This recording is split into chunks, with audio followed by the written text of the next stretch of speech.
Bollocks. Welcome back to the Roaring Peacock podcast, where we talk about Leeds United. If you would like to smash the like button and the subscribe button and let us know you're here down in the comments, say hello. We always love to see your comments. Leeds United, greatest team in the world. 3, Nottingham Forest, just a sort of pale imitation of Derby County. 1. What a game under the lights. That's now 19 wins and 3 draws under Daniel Farke under the lights of Ellen Road. Just an unbelievable. It's played 5-1-5 in games later than 7:30 p.m. this season. It's just can we get Sky to just schedule every game? Don't tell Sky. Please. Don't tell Sky. They'll change it all. We'll never play under lights ever again. They fucking hate us. They want us back in the Championship. Joining us to discuss this game is the one and only Pied Piper of the Peacock, Barney, LUFC 21. Oh, yeah, mate. You all right? Barney. And Machiavelli himself, the Prince of Darkness, Ewan Metcalf, Big Mac. Macca. Now then, how we doing? Very good, thanks, mate. I'm just trying to cram as many of your nicknames in as possible. Without there are many. Without needing to take a breath, without passing out. So, Leeds 3, Forest 1. Barney, first thoughts? If I'm honest, that's probably the best 45 minutes of football I've seen Leeds play in a long time. I thought we were dominant. We were... Which one? Which? The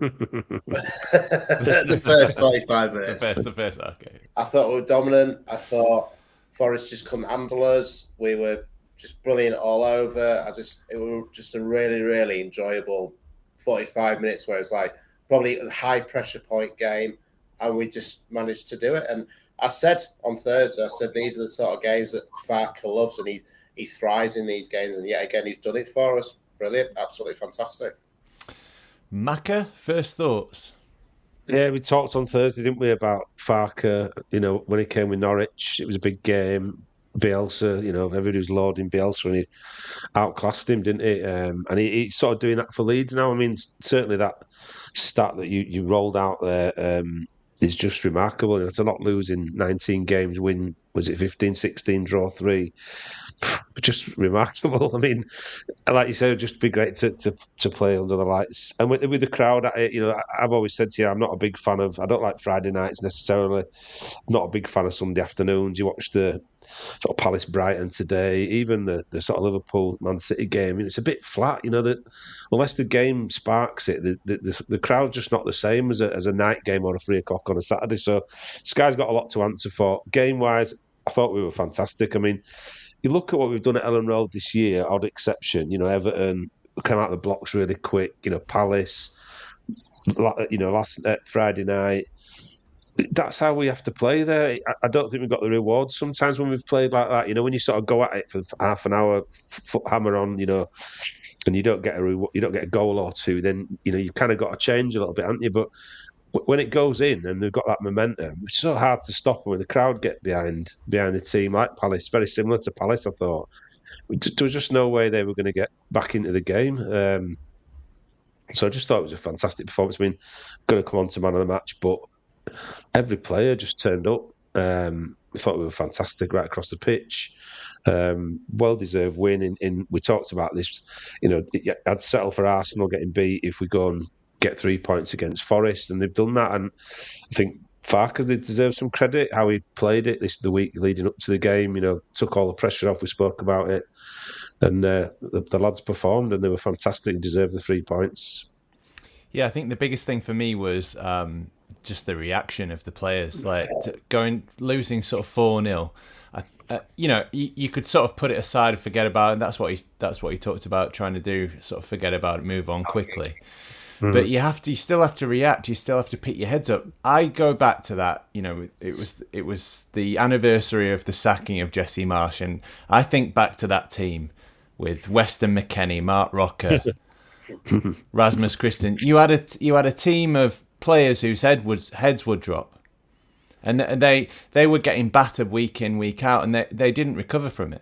And we talked about Ilya Melier, maybe not recovering his confidence from getting battered every single week. But look at this team. What a difference. And I think that a lot of that is down to Daniel Farke. He's this type of manager who puts an arm around you and picks you back up and gives you confidence and helps you react. Yeah, right, definitely. a few of your comments then. Nora is here. She says, yes, please, every game at night. Delboy85 says, evening, gents. Evening, Delboy. Nope. Nora says, hello, guys. Good to see you. And Jane says, hello. Yeah, sorry, my prediction wasn't wholly accurate, but what about Gruev, who I've long been a fan of? Yeah, so that's my mum. And she got Gruev on the back of her shirt. And then we went to I remember the playoff semi-final against Norwich, and he scored that free kick from miles out, and everyone thought he was going to cross it, and that she was the most excited person in the ground, let me tell you. Colin Brooks says, evening, gents. And Delboy says, Ellen Road really is a fortress under the lights. Fueled by ale. I'm gonna call it now.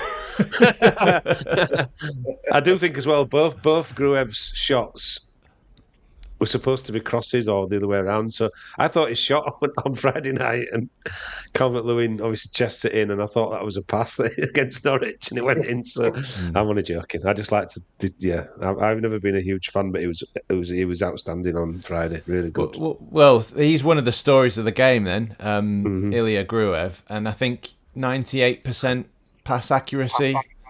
And he's one of only 3 players to have 2 assists, 98% pass accuracy in a game, and 2 assists since Opta's records began in 2003, 2004 for that sort of stuff. Wow. Barney, have you been a big fan of Gruev? I like him. I know he's just a solid 7 out of 10 all the time. He doesn't do anything flash, but he's not there to do anything flash. He's just there to tidy up and pass the ball to the creative players that we've got in the team. I think he reads the game really well. I think his pressing is underrated as well. He's probably the best presser in the team. That he presses all the time, and he's the one who leads the press a lot of the time. And I think he was just instrumental in midfield, that midfield battle that we're going to have. And I think the fact that a lot of fans were when he was going to start the game, a lot of fans were like, fucking hell, he's starting again, but look what he did. Yeah, absolutely fantastic. I mean I mean you could talk about it, Macca. That chipped long ball to Bogle. It was like a golf shot. Yeah, left footer. I mean, I've always said left footers are always quality. Yes, I was left-footed, and he just the way he plays that pass, and what's Bogle doing there? The run's fantastic. He times it well, but you've got to pick it out, and it's got to have the right spin on it and everything. Like you said, like a golf shot, absolutely perfectly wedged into the box for Bogle to run. First time finish, looked fantastic. His cross for the second goal. He just took his time, composed. Barney said it. He's running, his energy outruns people in there. His press is, if you didn't have him in there, it would be missed. There's nobody else does that press like he does. You sometimes see him coming out of the kind of block to go and press somebody 30, 40 feet, and then he's back again defending. The very next play. He's got loads of energy, and you can't not like him. He seems like a really good guy, really down to earth, humble. And he's, I think, like you just said before, the Jesse Marsh kind of collection of wastrels and fucking terrible footballers. And then you've got a team now. So it doesn't matter whoever drops in, whoever comes in, whoever, somebody comes out and then comes back in. Just everybody seems to perform. Justin, again, will come on to outstanding. It was probably you sort of look at the games he's had since he's come in, and he's never moaned, he's never sulked, he's hardly played. He gets his chance, and he's probably been man at match in 2 or 3 of the games. He got an assist the other night again. Was outstanding at the back. I mean, just him and Bogle's link up. They really got a good understanding together down that right hand side, and it made a huge difference. It was responsible for the second goal. I love the team again. You've got a team you can really get behind. We've had a few of them recently, haven't we? But as a collective, fantastic. Gruev was outstanding on Friday. Proper midfield performance. Yeah, Bogle was saying that that he's been practicing those sort of diagonal runs in behind, so that it's clearly something that they've been working on it, and it was worked to perfection. Then, all right, we've talked about Gruev, we've talked about Under the Lights. I wanted to mention Carl Darlow as well, because it was sort of alarm bells were ringing after Arsenal.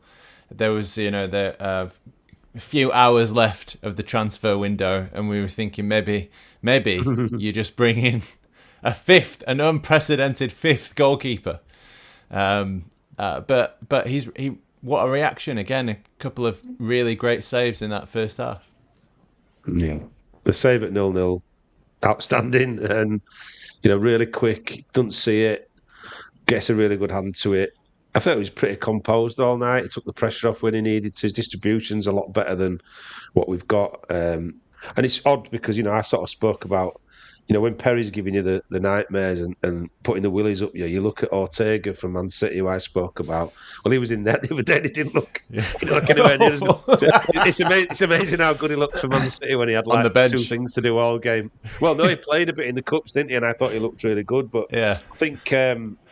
amazing how good he is on the bench. Yeah, it's great. He looks great when he's sat down on the bench. He looks very composed, clean sheets all the time. But no, I think the thing with I wouldn't trust anybody at Leeds to bring another goal in. Because I think we've probably got three or certainly 2 of the worst in the league. For the money. Darlow, I feel a bit sorry for him really because we sort of use him when all else fails. He kind of gets roped in and he does a great job, and then sort of Perry comes in, he gets dropped again, he's sort of second choice, and then Perry doesn't turn out to be the player we thought it was going to be, so he's back in again, and again he just don't. It's like we've just said, it reiterates what I've just said about the character of the squad. It's not just 11 players, it's the whole squad. He comes in, does a great job. I don't think there's much point in swapping him out now because I think he's probably the most reliable and consistent we've got. Yeah, and you talked about him having, 1 or 2 howlers a game. Yeah, but he didn't. No, he didn't. He gets away with them most of the time as well. So he might just be a lucky keeper. And you said about Paul Robinson, somebody'd shoot from 35 yards and it'd go right in the top corner. He was just an unlucky goalie when he was at Leeds sometimes. So you get keepers who have just got that little bit of luck on their side, and he's certainly got that, Darlow, I think. But yeah. Yep, 5 saves, 8.1. Score on SofaScore. A few more of your comments then before we move on to Dan James. I want to talk about how important it is for him to come back. Late Under the Lights, Delboy says, I always give him shit for playing backwards, but the way he picked out that pass was superb. That's Gruev. Delboy also says, were you guys surprised Buonanotte wasn't on the team sheet? Yeah, a bit of a strange one when he said it's something to do with tactical, but Farke's done this before anywhere. He's like sort of not put players in straight into the squad at certain points, and I think he's one of those coaches. If you're not going to do very well in training, you're not automatically going to get in the squad. So maybe it's something like that. Who knows? Or it could be just something tactical. But I mean, he's probably one of the most creative players we've got in the squad, and not put him in the squad against a game that we should have won. Who knows? But it'll be interesting to see what happens on on Tuesday. See if he's in the squad. Can he play? He'll be able to play against Chelsea, won't he? I would have thought so. Yeah, I think so. Yeah. I'm Delboy. I'm not particularly surprised because clearly there's something wrong with him. Otherwise, he would have played more. Otherwise, he would have played more at Brighton. He would have played more at Chelsea. This maybe I'm wrong. Maybe it's something like tactical, but I don't. I think tactical is a code word for his attitude is poor. Like Barney said in training. I mean, you saw what happened to Jed Spence, who was just left out of the team really, and there's always a way back. Under Farke, you saw it with Nonto. Nonto was sent to go train by himself because he had a sort of mental spasm and decided that he wanted to go play for Everton for some random reason. Don't know why. And he knuckled down in training and he worked really hard and he found himself back in the squad again. So there's a way back for Buonanotte. There wasn't for Spence, even though he's been touted. He's played for England now. So yes, I'm not particularly surprised. Paul Homeboy Bloody hell, don't see you for ages, and now you're never off the screen. Good to see you. Good to see you too, Paul. And Nora on that theme says, you wait for one bus. Indeed. Right, Dan James, how important is it that we got Dan James back? Massive. Fans. Yeah, I think it's massive. I think it adds another dimension to the squad that we've maybe needed a little bit at times in games. I think when he came on, and this is the sort of play he wants to come on and get games like that. Because I mean, if you're a Notts Forest defender and you're probably knackered anyway, and then you've got that running towards you as well towards the end of the game. And I also think in the new system, I think he'll do really well in that 3-5-2 system. I think he'll do with his pace as well. I still wonder if he is Premier League quality. I still think that there's a few doubts there still, but I think he's adds dimension to the squad that we've needed definitely. When he comes on, I always sort of exclaim, "Wow, a winger!" Because he just knocks the ball into space and runs at it, and then does something with it, cross or shot. Yeah, he's an impact player, and I think the thing we've probably lacked. That's why we're not further up the table. Is when we've been on top, we've not scored or we've not had somebody who's assisted an opportunity. And I think the thing about James is there is a question mark about his ability at this level. But I think that what we've seen of him in a Leeds shirt is he makes an impact. He does get assists, he does score goals. Important goals as well, goals in big games where it's needed, performances when it's needed. So it's absolutely brilliant getting him back. Cause it's like, it's the sure the board will thank me later, but it's the old cliche. It's like having a new player all of a sudden, with the last sort of 12, 13 games of the season. So yeah, great. And Barney's right, in that system where you've got fullbacks pushing on and he's got a bit more option, he's not isolated out there, he's definitely going to prosper from that. Indeed. Ref watch. Anybody got anything to say about the ref?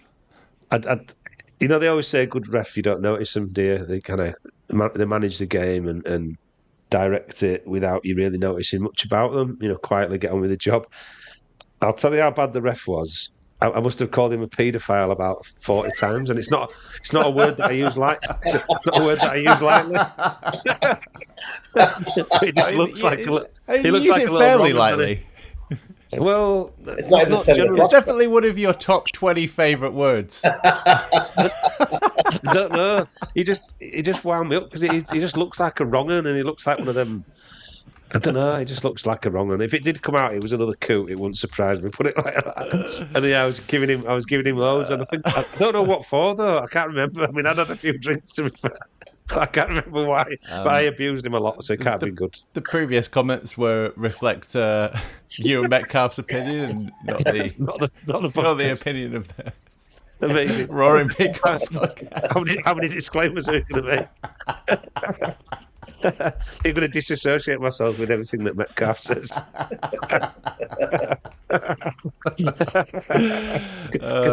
Get as far away as you can from it all. I must admit, when Gruev went down with a head injury and he didn't stop the play, God. Yes, I nearly ran onto the pitch and throttled him myself. I mean, that is the one thing that they are charged with, the safety of players, aren't they? Yeah, and we have seen players, get brain damage, brain injuries, and in those situations, every second is vital. Now, obviously, Gruev was all right. It looked like he broke his nose or something like that. I mean, he had claret streaming out of his nostrils. But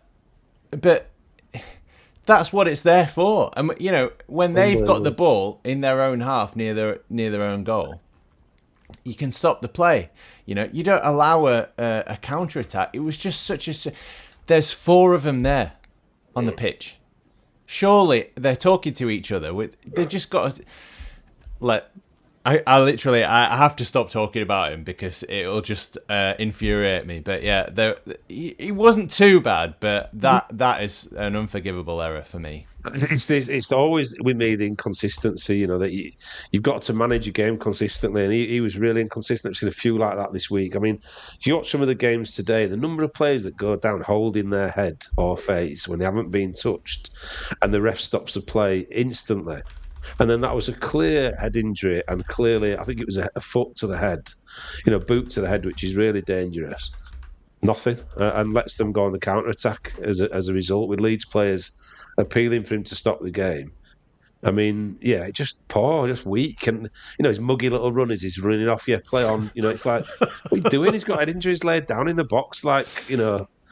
Oh, it was bad, and there was a few little bits where I thought he was really weak, and he didn't get a grip of the game. But yeah, he must have done something wrong because, like I said, I was abusing him rotten. But it's regular with me and refs. We're not the best of mates. Me and authority figures don't tend to get on.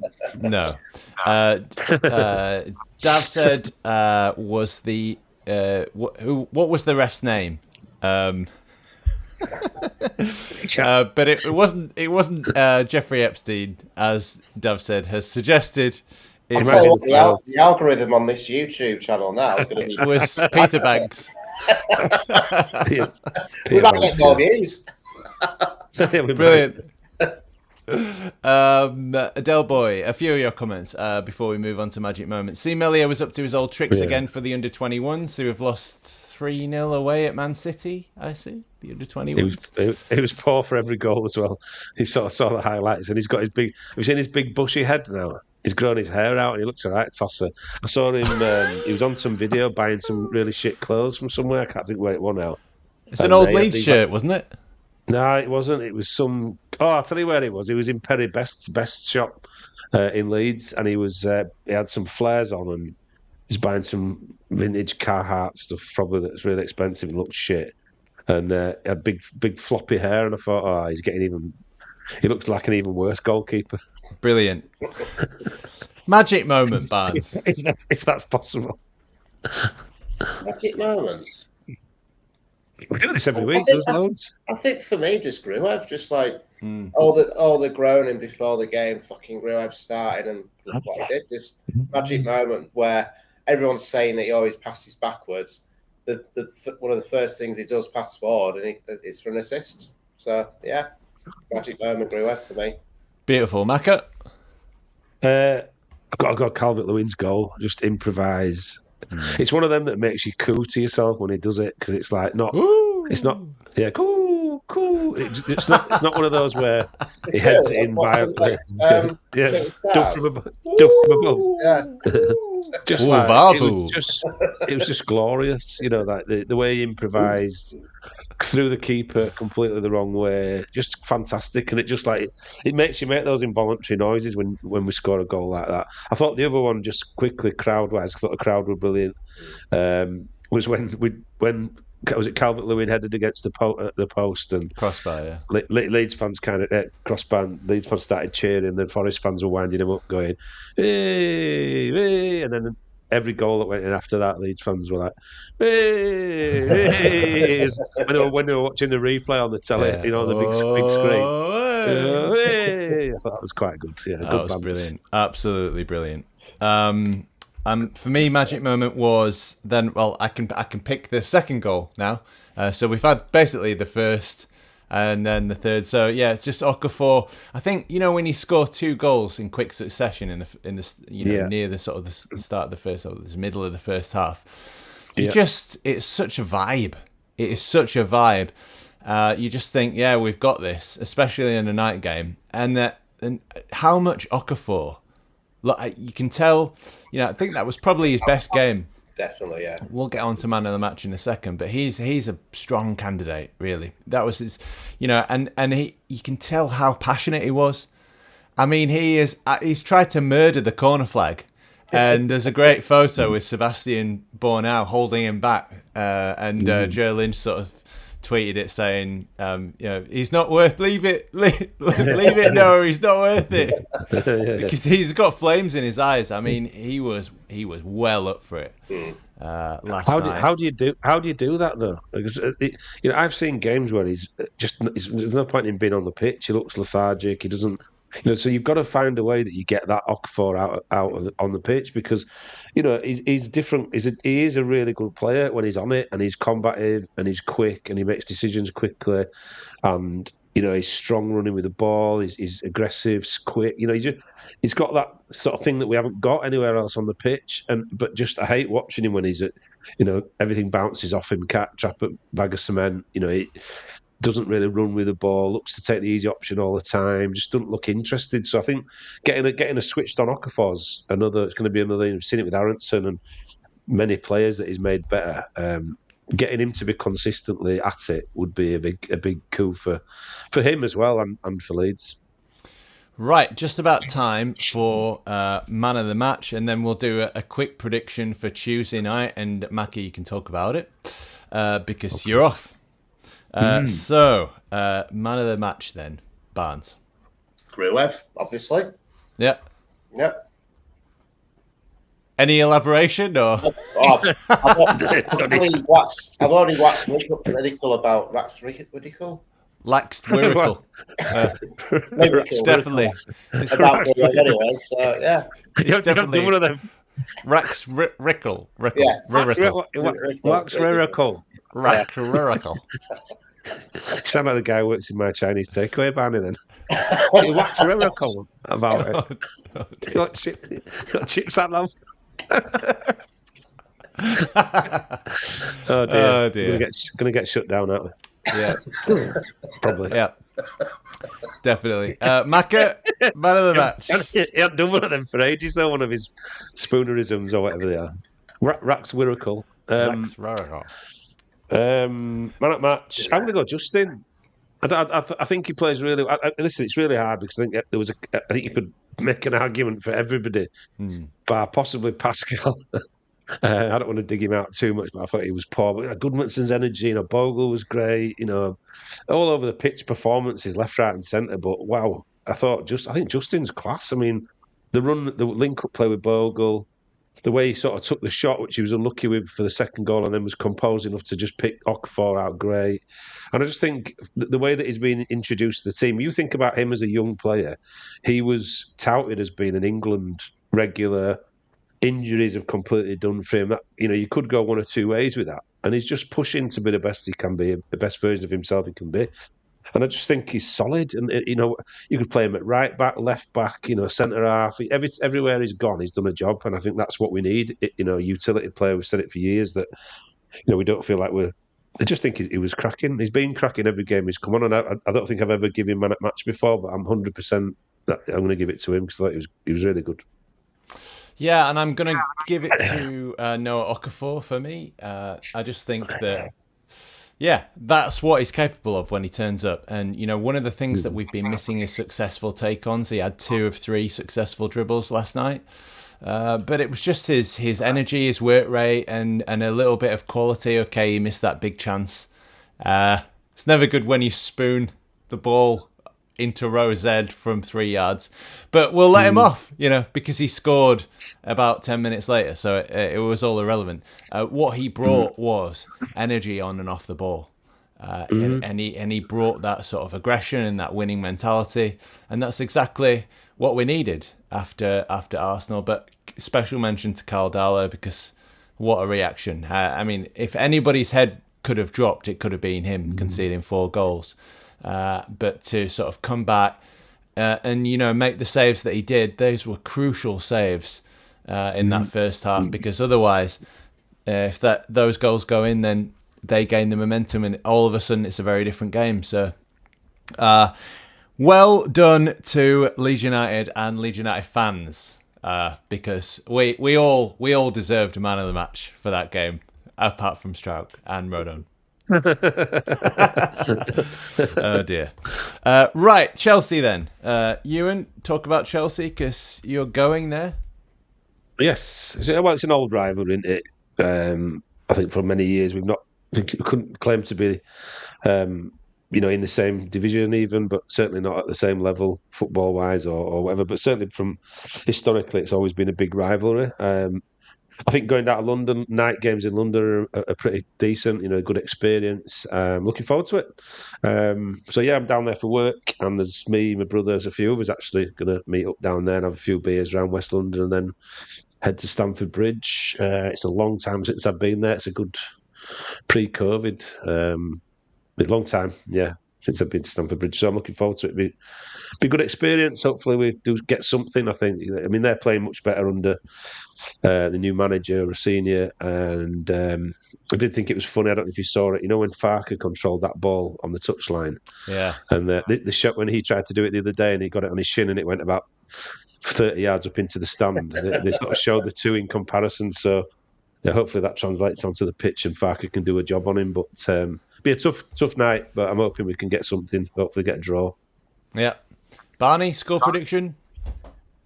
I seem to think that when we were doing really well that first season with Farker, and we played Hull and we seemed to follow a little bit, and that's when Rodon got sent off as well. Sent off. Mm-hmm. And Rossini seems to realise how to play against us, so hoping it's not going to be like that, but I'll be happy with a draw. Happy with a draw. And again, it's London though, isn't it? So anything can happen. Yeah, I think we've only won one game away from home as well, so that's something to work on. Well, draw will do. I mean, if we do what we're doing at the minute and beat some of those teams that are down there, we've got Burnley at home, Wolves at home. We've got plenty of games that we can win. If we can just pick up a few draws away, particularly against a team like Chelsea, it's a bit like Arsenal. You kind of go there not expecting a great deal, so anything's a bonus. But yeah, if we can keep. I mean, I watched some of the games, and I watched a few Premier League games. I've got to say, the standard's poor. I mean, we should be. I think we're in a false position, and that's not being greedy. And I've said it before. We should be 6, 7, 8 points better off than we are, and that's not being, deluded about it. There's some poor teams in there. I mean, now we've lost to Burnley, and I mean, Brighton and Palace was just it was like a championship game, that. So yeah. Well, we're 10th in the XG table. So we're 6 points lower. But a few of your predictions then, and then we will wrap it up in rapid time. we're almost on time. Barney, you're going to be replaced. You're losing. You're in danger of losing your happy clapper status here. Jane says we're doing the double over Chelsea 2-1. I'll say that. Nora says we will win against Chelsea. But she also talks about your abuse of Ilan Mellier's hair, Maka. Oh, really? Thinks it might be a case of hair envy. Definitely not. If that's what you do with it when you've got it, I'm okay with not having any thanks. Not you, Nora. I mean, Melia. Before she falls out with me. And Del Boy's man and match was Gruev 100%. And I got to be careful reading what Dav sends in after the Epstein thing. Although, are we sure he killed himself? I don't know. Dav said, centre forward, Bogle, Firpo-esque. Yeah, that's true. I mean, Firpo did nip in there a lot of times. Total football. Football. That's it. So to the 207 people who've tuned in on a Sunday afternoon. Cheers, on Twitter. Lovely to see you in the 14 or so everywhere else. Go and watch our match day vlog. We had loads of fun making it. We'll try and do another one soon. And we'll see you on Thursday. I hope I get back from London in one piece. You never know. I was just about to say Newcastle are down there, Man United are down there. It's going to be fun and games.